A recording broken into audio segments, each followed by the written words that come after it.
हरे कृष्णा, धन्यवाद, प्रणाम आप सभी को।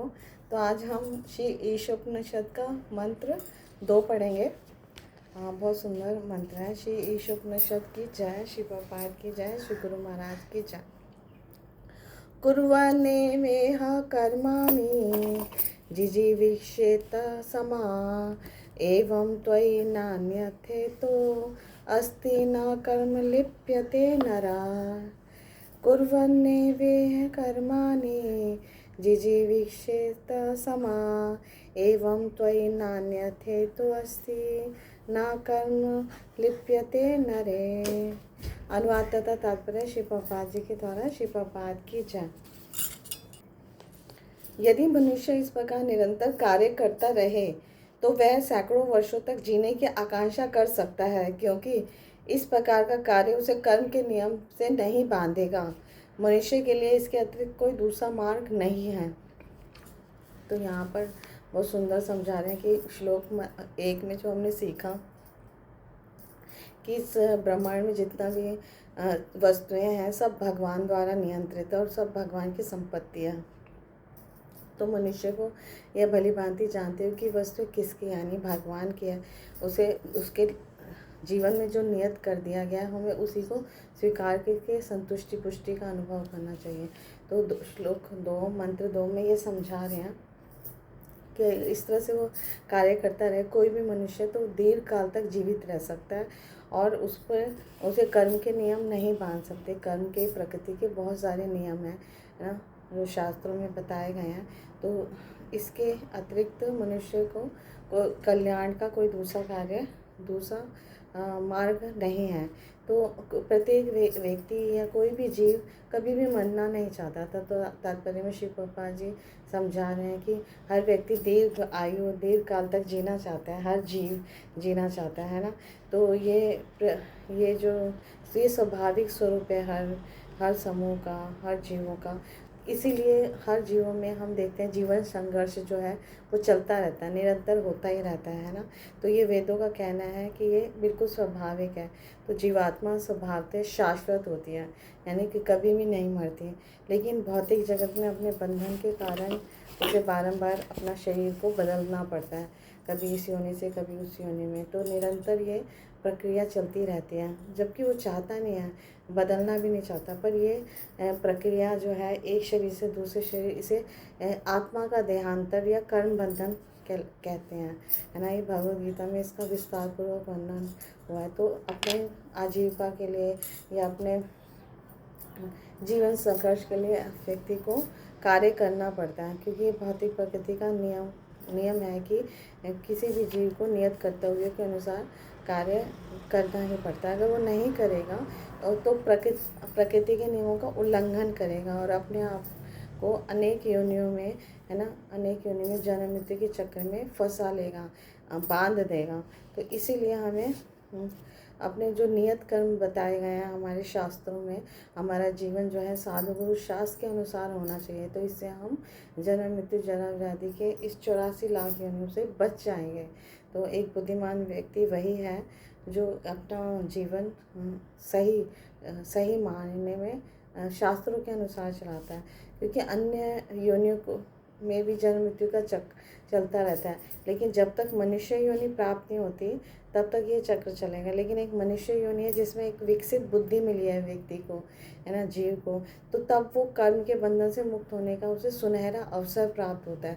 तो भगवद गीता में भी बताया गया है कर्म, अकर्म और विकर्म, इसकी परिभाषा बताई गई है कि शास्त्रों के अनुसार अगर हम कार्य करते हैं तो वो कर्म कहलाते हैं। तो हमारा जीवन धन्य हो जाता है और सही मार्ग पे चलता है।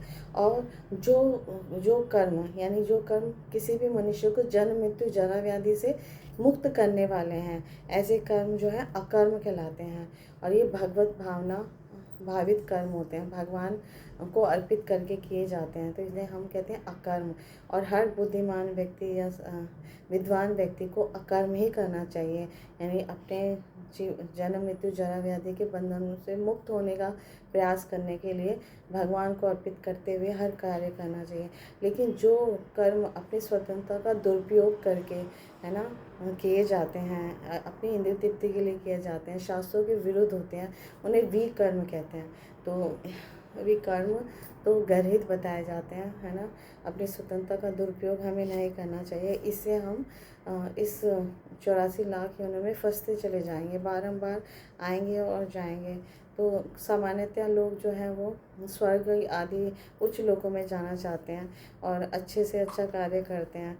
और लेकिन बुद्धिमान व्यक्ति जो है वो समझता है शास्त्रों के अनुसार या भगवद गीता के माध्यम से कि अच्छे और बुरे कर्म दोनों ही उसको बांधने वाले हैं, इस भौतिक संसार में बंधन रखते हैं। तो इसलिए वो ऐसे कार्य ढूंढते हैं जो इन अच्छे और बुरे कर्म से ऊपर हो, यानी अकर्म करते हैं, भगवत भावना भावित, कृष्ण भावना भावित होकर कार्य करते हैं।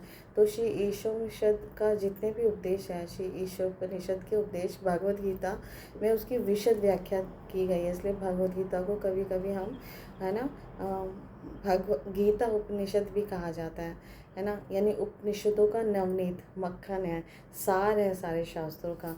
तो भगवद गीता में भी 3.9 से लेकर 16 तक भगवान बार बार कहते हैं कि मनुष्य को तब तक अकर्म अवस्था प्राप्त नहीं होती जब तक वैदिक साहित्य में वर्णित नियत कर्तव्य स्वधर्म का आचरण नहीं करता। तो वेद मनुष्य की कार्यशक्ति को इस प्रकार नियमित कर सकते हैं कि वे धीरे धीरे भगवान की सत्ता का अनुभव करने लग जाता है कि हाँ, भगवान है, भगवान ने हमें सब कुछ दिया है, भगवान की कृपा से ही हम जी रहे हैं, हम सांस ले रहे हैं, हम हर कार्य कर पा रहे हैं। तो इसीलिए भगवान ने हमें सब वस्तुएं दी हैं, तो हमें इसलिए हमें उनका कृतज्ञता अनुभव करनी चाहिए और फिर हर चीज़, हर वस्तु, हर श्रेय उनको ही देना चाहिए। तो जब भगवान की सत्ता का अनुभव वो व्यक्ति कर लेता है, वो सही मायनों में विद्वान कहलाता है, बुद्धिमान पुरुष कहलाता है और शुद्ध अवस्था को प्राप्त होता है। और इस शुद्ध अवस्था को प्राप्त होने पर वो प्रकृति के तीनों गुण, तमोगुण, रजोगुण और सत्वगुण से ऊपर उठ जाता है। तो उसके ऊपर कार्य नहीं कर पाते ऐसे गुण। तो ऐसे कर्म जो हैं फिर वो इस प्रकृति के, है ना, गुणों के ऊपर शुद्ध सत्वगुण के उसमें कार्य करता है। तो शुद्ध सत्वगुण की अवस्था में कार्य करके शुद्ध भक्ति को जागृत कर लेता है और फिर इस प्रकार कर्म करने से मुझसे जन्म मृत्यु जरा व्याधि के बंधन से छूट जाता है, वो उसे कभी भी बांधते नहीं हैं। तो इसलिए किसी भी व्यक्ति को भगवान की भक्ति के अलावा कुछ और करना ही नहीं है। सबसे टॉप मोस्ट प्रायोरिटी जो मनुष्य जीवन में कार्य है वो भगवान की भक्ति है। पर कभी कभी मनुष्य इसको तुरंत नहीं अपना पाता, निम्न स्तर पे होते हैं तो उसको थोड़ा समय लगता है। तो सकाम कर्म को वो पूरी तरह से रोक नहीं सकता। पर भगवान कहते हैं फिर भी कोई भी व्यक्ति अगर मेरे अंदर आता है और मुझसे कुछ भी मांगता है तो मैं उसको उसकी सकाम इच्छाएं भी उस हद तक पूरी करता हूँ जिससे वो भक्ति करे। तो इसलिए हमें, अगर हमारी कोई इच्छा भी है तो हमें भगवान के सामने अनुनय विनय करना चाहिए, निवेदन करना चाहिए। तो धीरे धीरे भगवान हमारी वो इच्छाएं पूरी करेंगे जो हमारे जीवन के लिए लाभकारी हैं, कल्याणकारी हैं। तो इस तरह से हम धीरे धीरे भक्ति में भी आ जाते हैं। अगर हमारी कोई इच्छा भी शेष रहती है तब भी हमें भगवान की शरण लेनी चाहिए। अन्यथा अगर हम इंद्रिय तृप्ति के लेवल पे, स्तर पर कार्य करेंगे तो पहले हम अच्छे अच्छे कार्य करेंगे अपने भले के लिए, फिर समाज के भले के लिए, फिर राष्ट्र के भले के लिए। तो इस तरह से ये एक तरह विस्तार हो जाता है, मानवता, पूरी मानवता में विस्तार हो जाता है और एक आकर्षक नाम धारण कर लेता है, जैसे परोपकार, समाजवाद, साम्यवाद, राष्ट्रवाद, मानवतावाद, है ना। और इस तरह से हम कर्म बंधन में और फंसते चले जाते हैं और इनका फल क्या होता है, अधिक से अधिक हमें स्वर्ग आदि लोकों, उच्च लोकों तक प्राप्ति होती है। पर वहाँ पर भी जन्म मृत्यु जरा व्याधि से हम मुक्त नहीं हो सकते। तो इसलिए हमें अपने कार्य को कृष्ण भावना भावित, है ना, भगवत केंद्रित करना चाहिए, तभी हम बच पाएंगे। है ना, इन सब चीज़ों से बच पाएंगे। तो भगवद गीता में भी 2.40 में भगवान श्री कृष्ण ये कहते हैं कि भगवत केंद्रित कार्य हैं, कृष्ण भावना भावित जो कार्य हैं वो इतने महत्वपूर्ण हैं और इतने कल्याणकारी हैं कि इनसे हमारा लाभ ही लाभ है ना। और ये बड़े से बड़े भय को भी से हमारी रक्षा कर सकते हैं। तो जीवन का सबसे बड़ा भय क्या है? वो है 84 लाख योनियों में जन्म मृत्यु जरा व्याधि के, है ना, विकास चक्र के गर्त में पुनः गिर जाना, बारंबार गिरते रहना। तो यदि किसी तरह मनुष्य अपने इस मनुष्य जन्म द्वारा प्रदत्त आध्यात्मिक अवसर को खो देता है, क्योंकि मनुष्य जीवन में ये एक अवसर मिला है कि हम इस चक्र से बाहर निकल सकते हैं। तो अगर खो देता है और पुनः विकास चक्र में गिर जाता है तो उसे इसका महान दुर्भाग्य समझना चाहिए। तो मूर्ख मनुष्य अपनी दोषपूर्ण इंद्रियों से ये नहीं समझ पाता कि ऐसा हो रहा है। तो फलस्वरूप ईशो उपनिषद, है ना, ये हमें सलाह देती है, हमें सतर्क करती है कि हमारी सारी शक्ति जो है वो भगवान की सेवा में लगनी चाहिए, है ना। ईश भावना भावित बने, हम कृष्ण भावना भावित बने। तो इस तरह से अगर हम भगवत भावना वाला जीवन जिएंगे और भगवान को अपने केंद्र में रखेंगे तो इससे हम अनेक वर्षों तक जी सकते हैं, दीर्घायु प्राप्त कर सकते हैं और भगवान की सेवा में लगकर जो है हम अपने शाश्वत जीवन को प्राप्त कर सकते हैं और ऐसा धाम प्राप्त कर सकते हैं जहाँ ये चक्कर नहीं है और परम सुख की प्राप्ति कर सकते हैं। तो इस तरह से हम भगवत केंद्रित कार्यकलाप अगर हमारे किसी कारणवश अधूरे भी रह जाते हैं, नहीं पूरे हो जाते, तब भी एक अगले जन्म में हमें दोबारा से मनुष्य जीवन मिलेगा ताकि हम वो पुनः एक अवसर मिलेगा कि हम अपनी भक्ति को शुद्ध भक्ति के स्तर तक उठा सकें, है ना, 100% अपनी भक्ति कर सकें। तो इसके लिए फिर हमें अगला जन्म मनुष्य ही मिलेगा, निश्चित है, गारंटी है। और ऐसी जगह हम ऐसी व्यवस्था करेंगे भगवान कि हम बहुत सरलता से हम भक्ति के कार्यों को अपना सकें, कर सकेंगे। तो थोड़ा सा भी अगर अभ्यास करें हम भक्ति का तो कभी भी इसका ह्रास नहीं होता, क्षय नहीं होता। तो हमें पूर्ण क्षमता के अनुसार जितनी भी हमारी क्षमता है उसके अनुसार हमें कृष्ण प्रेम या कृष्ण भक्ति करनी चाहिए। इसी जीवन में हमें हमारे हृदय में सुप्त कृष्ण प्रेम को जागृत करने का प्रयास करना चाहिए। तो इसके लिए हमें साधु गुरु शास्त्र को निरंतर नियमित रूप से श्रवण करना है ना।